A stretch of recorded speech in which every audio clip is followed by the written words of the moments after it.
საკმაოდ გვიანია, ბავშვებს ძინავთ, გვიანობამდე მიწევს მუშაობა და ძალიან მომინდა ტკბილი. ამ დროს ყოველთვის მაქვს ხოლმე სახლში ფინიკი, გარგრის ჭირი და ასე შემდეგ, რომ ტკბილის მოთხოვნა დავიკმაყოფილო და თან ეს ყველაფერი მოხდეს ჯანსაღად. სამწუხაროდ ყველაფერი გამომელია, მაგრამ მაქვს ჯენსამი, რომელიც თან ჯანსაღია და თან ტკბილის მოთხოვნის სურვილს დამიკარგავს.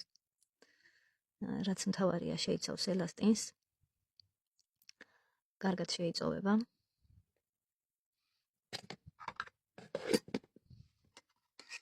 ორგანიზმში აქვს ძალიან გემრიელი გემო და არის სასარგებლო განსაკუთრებით მათთვის, ვისაც ყავთ შვილები, იმიტომ რომ ჩვენს გლებს, სახსრებს, საყრდენ მომოძრავებელ სისტემას, კანს, კუნთრევს, ქსოვილს, მოკლედ მხედველობას სმენას ყველაფერს სჭირდება კოლაგენი, ასე რომ მშვიდობიან ღამეს გისურვებთ ყველას.